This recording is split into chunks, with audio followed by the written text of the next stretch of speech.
What is going on, guys? We are making another video about Knights of the Old Republic, this one by request. This one is going to be a guide to the different companions you have available to you in Knights of the Old Republic, how to get the most damage out of them, and maybe who you should take if you really need to get some damage done. Maybe you're going up against a boss like Kalanord or Darth Malak. We're going to talk about who you should bring with you and maybe how you should set up some of their stats and their feats. I do want to preface this video by saying that I am firmly of the opinion that Knights of the Old Republic 1 and 2 are story RPGs. So I am firmly of the opinion you should not be trying to min-max all of your characters and try to just only bring with you the best output that you can.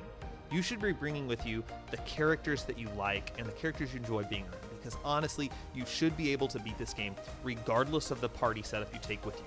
One's going to be easier than the other, but really you should be able to win regardless. So I am firmly of the opinion that if Mission and T3 are your two favorite in the whole wide world, play the game with Mission and T3. Don't worry about the fact that they're not going to really help you in combat, because your player character should eventually be dealing enough damage that you probably don't need to worry about your party. It'll make it a little harder, but it'll be fun for you. So like normal, I'll put timestamps to different characters below so that you can go listen to different characters you like, see the ranking, and then see the setups as you like. But without further ado, let's go ahead and get into it. I've thought about how to rank these characters a lot, and it's really hard to rank them 1 to 9 just because it really depends on your party setup, how your player character is set up, and what other characters you bring with you, which makes other characters more useful.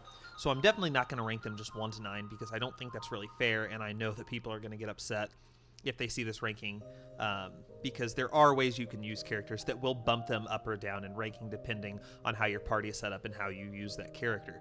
So instead, we're going to go with a tiering system. I'm going to use the tiers that Galaxy of Heroes uses. So that's going to be our lower tier is going to be Carbonite, and then we'll move up to Bronzium, Chromium, Aurodium, and then the creme de la creme is going to be our Khyber League, and that's going to be our very top tier character. So let's go ahead and get started. In our Carbonite League, we have, unfortunately, two of my favorite characters. That's going to be T3M4 and HK47. T3 is a great little droid. I think he's a lot of fun to play with. In Knights of the Republic 1, he's kind of an ass sometimes, but in 2, I think he's a nice little droid. And then HK is just hilarious. He's there for some great humor and fun, but in combat, they're not really all that great. And we'll go in a little bit more depth on why I put them in the Carbonite League a little bit later. Now, for some of you players that like sneak attack builds, do not shoot me, but I'm putting Mission Veo in the Bronzium tier. That is not to say that Mission Veo is a bad character by any means. She can have huge damage output, but she does have to be paired with the right kind of setup because she needs to get the most out of her sneak attack at higher levels. So she needs to be going up against stunned enemies, which means you need someone who can stun enemies on your team. And really, some of your higher level enemies that you're going to go against for bosses probably are going to be hard to stun, so she's going to lose some effectiveness, plus the lack of vitality. So unfortunately, I'm going to put Mission in the Bronzium tier. That is not a hard set in stone ranking. She can definitely move up or down, probably not down, but she could probably move up. But that's just where I'm going to put her based solely on how I've played the game and how I usually do, and probably how most people play. But I do not want to underestimate this character. She can deal a lot of damage. She's just not the character that I would place any higher than this for how I mostly play. Next, moving up into our Chromium tier, we're going to have Zaalbar, Carth, and Canderous. And these three are all solid characters. They're all good. This was where it got really hard for me to rank because I like all three of these characters. They all can give you some damage. They can all tank a little. So that's where we're going to put them, is in this Chromium tier. In the Aurodium tier, we're going to have our two Jedi that we get, Bastila and Juhani. Now, which one you want to use will more depend on what your character setup is. If you're going with a consular, then Juhani is going to probably be a lot more important because she can tank and deal more damage. If you're going as a Guardian, then maybe bring Bastila because she'll have a little bit more balance to bring to the table. Really depends on your player setup. And then finally, for the Khyber League, this should go without saying, the best of the best, the supreme character to bring with you is going to be Jolee Bindo. And that is just because Jolee is your AoE, out the ass, power-wielding, force-carrying son of a bitch. He's hilarious, he's great, he's got some great wisdom, but he can just go ham with the force powers. Give him all the force powers, all the offensive force, and you're going to be just leveling minions like crazy. So that's how we're going to rank the characters. Now let's get in a little bit into why they're ranked that way and how you might try to use these characters to optimize them. All right, we're going to start at the bottom at what I would consider to be the worst offensive character, and that is going to be T3M4. I'm not putting him at the bottom because I think he's a bad character, because I think he has bad personality, because I think he's ugly, cute, sad, happy, whatever you want to call it. I'm putting him there because he has the least amount of damage output in the game. That's all there is to it. I don't dislike T3 at all. He is just not a good offensive character, and you're not probably going to want to take him into battle. He is going to be your skill point master. You're going to want to use him for anything repair computer use related, but I would not bring him into battle unless I absolutely had to, because it's just not how he's built. That's not in his cards. That's really all I have to say about T3. If you want to get the most out of him, go all in on intelligence, max out his skill points, give him dueling 1, 2, and 3, just so for the defense and attack bonus, just so he can at least stand his ground. That's about it for that, and then give him Gearhead 2, 3, Caution 2, 3 on stages, just so you maximize his skill point value. And that's really all there is to know about T3 and 4. Now, accompanying T3 and 4 in the Carbonite League is going to be HK47. HK47 is one of my favorite characters, and I would never try to discourage you from bringing him along in the party because he is hilarious. He has some great commentary to add, and he's just, for a story, he's great. I think he's phenomenal to have around. But when it comes to combat, he's very confusing in how he was set up with his build, and he is just not someone I would pick to bring with you. 1, he only gets 4 feats in the entire game, so that kind of sucks. 2, he starts out with strength. Like, this character is going to start off with 16 strength. Why? He can't carry a melee weapon. There is no reason for that. So that's pretty silly. There's just not a lot of reason for HK to be built the way he is. He's only got, 10 constitution? He's not going to be tanking for you. HK just, offense-wise, doesn't have a lot going for it. Doesn't mean I don't like him. It just means for combat, he's not your best choice. He can still hold his own. He can still deal some damage, but he is not who I would bring. If you want to get the most bang for your buck out of HK, you're going to want to go all in on dexterity, give him rapid shot stages 1, 2, and 3, and then go toughness, just so give him a little bit more durability in combat. I pick rapid shot just because you're going to get probably the most hits. You're going to get the most damage out of that one than power shot, in my opinion. Doesn't necessarily mean I'm right. That's just how I like to play, but that's how it is. So unfortunately, I love him. He's a great character, but unfortunately, this Meatbag has to leave him down in the Carbonite tier. Like I said in the introduction, Mission Veo does not necessarily have to go in the Bronzium tier. It really does depend on how you want to play your game, who your player character is, who you're going to bring with you. Can you maximize her sneak attack potential? Because if you can, if you have someone who can stun, if you can get her stealthed and sneaking up on someone, she can deal massive amounts of damage at later levels with sneak attack. It's just that her low vitality and the potential to not be able to use sneak attack when you really need it, which is up against bosses, makes her just not as valuable to me. It doesn't mean I don't like her. I think she's great. She's spunky. She's hilarious. She's fun to be around. Just combat-wise, I don't have the faith in that sneak attack build. I always like the roguish kinds of builds, but in this game, it just doesn't do it for me. I've never been a fan of the sneak attack. Again, not that it's not effective, just that when it comes time against bosses, she just can't do the damage that I need her to. It just never really works out for me, so I'm going to leave her down in here. However, you can always move her up. Again, pair her with Jolee, get this stasis field going, and she can really start to deal out some damage. If you want to get the most out of her, I would go all in on dexterity, get that as high as you can so that she can be dodging, so that she's going to be hitting. I would go dueling 1, 2, 3 to give her that defense and attack bonus to give her a little bit more chance in combat, and then rapid shot 1, 2, and 3 has to be your choice, because the sneak attack bonus is going to apply to both hits from the rapid shot. So you're going to get 2 hits with sneak attack bonus, which is going to make her damage a whole lot more. So if you want to go mission, I completely understand. I encourage it. She's great. But that's how I would probably set her up personally. Now we've made our way into the Chromium tier, and I'm not going to go in any particular order here because I think all 3 of these guys are viable. They're all useful. Depends on how you set them up, and then it depends on your personal preference. I'm going to start with Canderous just because if I had to pick out of these 3, Canderous is going to probably be my last choice. Doesn't mean that he's at the bottom of these 3. That's just on a personal level. I value him a little bit less than Zaalbar and Carth. Now, Canderous has a lot of good things going for him. He, one, is very versatile. He has strength and he has dexterity, so he can really go either way. He can also tank for you because he does have a pretty high constitution. With some implants, you can up his constitution, and he's going to be able to wear some heavy armor. So Canderous can do a lot of different things for you. Personally, how I would set him up is I would go with the dexterity build, and I would go ahead and give him Rapid Shot 2 and 3. Again, that's my favorite. That's my favorite attack feat. Some people go Power Blast. It really depends on yourself. Personally, I like just getting the second attack out there. The plus 10 damage doesn't really do a whole lot for me. Toughness 2 and 3, you got to give him that so he can tank. Implant 1, 2, and 3 so he can get those implants. And Conditioning 1 through 2 and 3, just to give him that durability in combat that he needs. You can go for him as a strength build. That is viable. I wouldn't probably recommend it just because he doesn't start out with any strength-based feats, so it's going to be a little bit of a grind to get him up there, but it's still possible. If you want to do that, build him with strength, give him 2 weapon fighting 1, 2, 3, give him melee straights 2, 3, flurry 1, 2, 3. Again, that's my choice instead of power attack. And then I'd go implant 1, 2, and 3, and then toughness stage 2 and 3. That's how I would set up Canderous. He's a great overall character. He's got a lot of versatility, and I think he's a great character to have around. Next up, let's talk about Zaalbar. So Zaalbar has some great things going for him, and he has some not so great things going for him. Let's talk about the not so great things.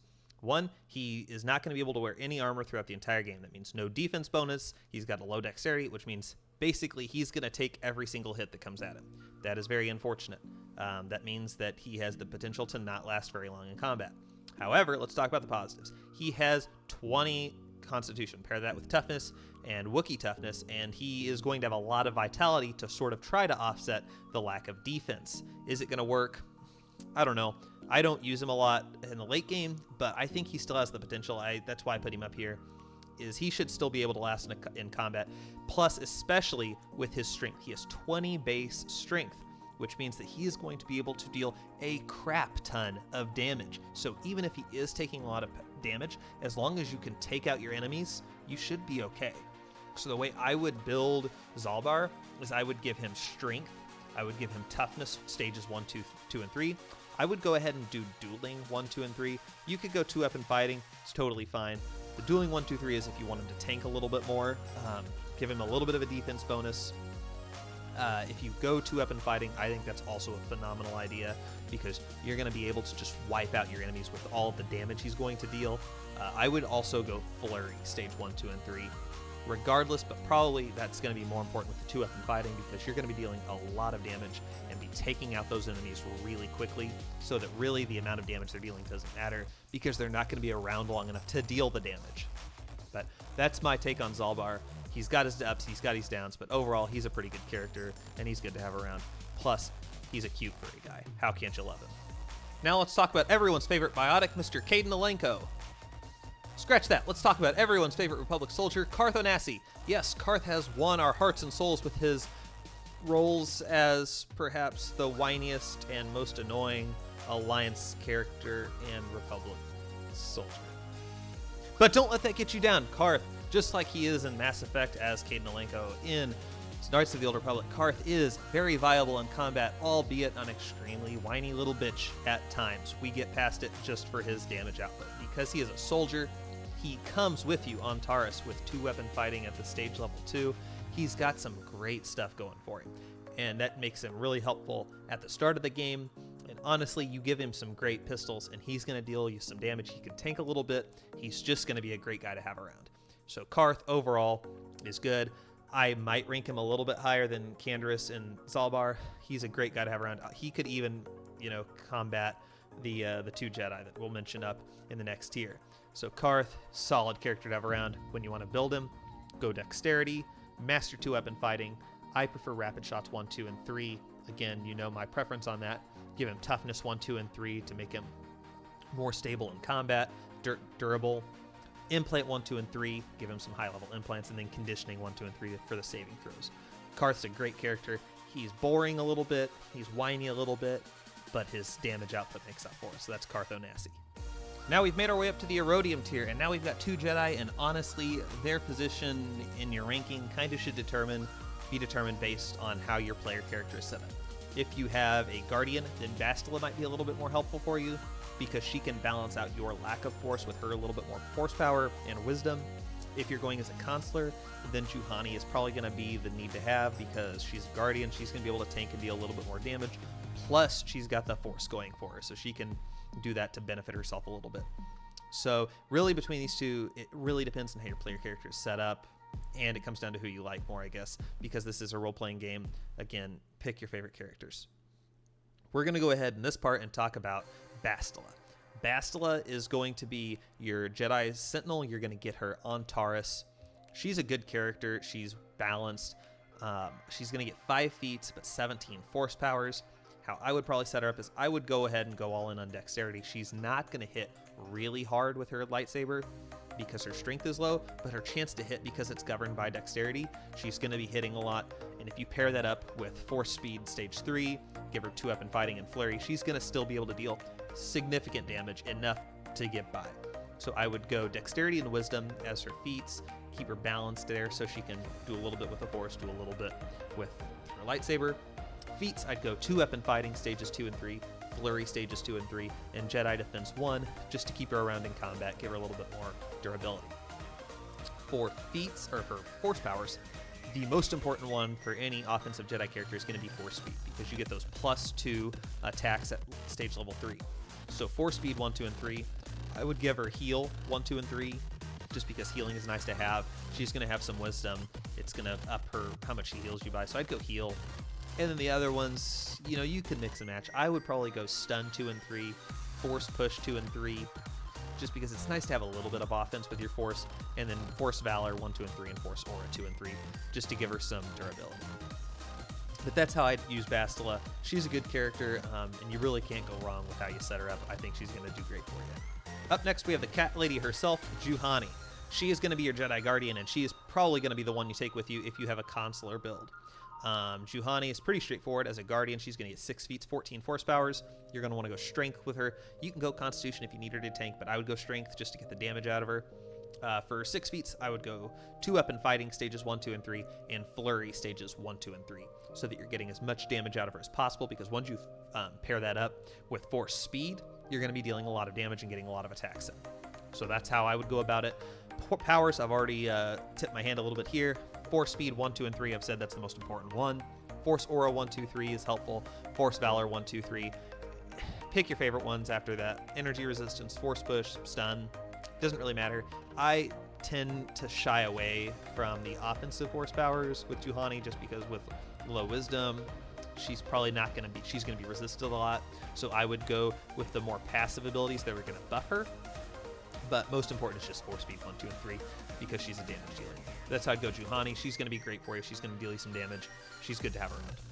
All right, guys, thanks for sticking with me. And we have made it up into the Khyber League, and we are going to talk about the one, the only Mr. Jolee Bindo. I can't say enough good things about Jolee. He is just the force powerhouse that we all need in our party.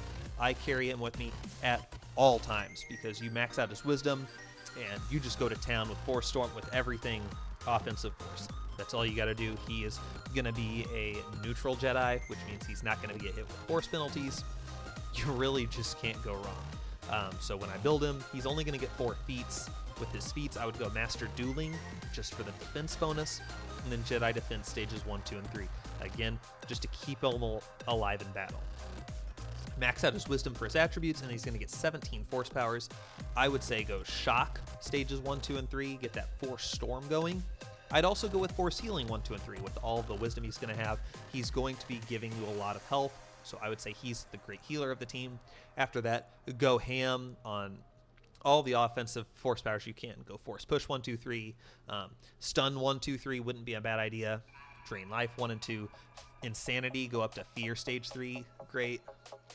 Really, it depends on how you want to play. If you're going to bring Mission with you, I'd say Stun is important, or Force Push.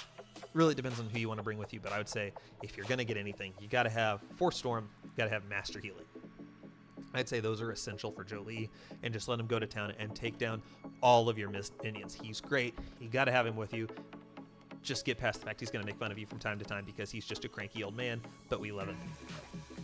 that's going to wrap it up for us, guys. So I hope you got some use out of this video. I hope this maybe give you some pointers on how to maybe allocate some of your points and some of your feats if you were wondering how to use some of the characters. I know it was probably a little bit quicker to go through each one of these guys, but really I want this to be an RPG. I want you to create your own story, create your own characters, and build them the way you want to. Maybe this will give you a little bit of guidance, but I want this to be your story. So please take this with a grain of salt. I want you to have fun with the game, and I want you to create the characters the way that you want to.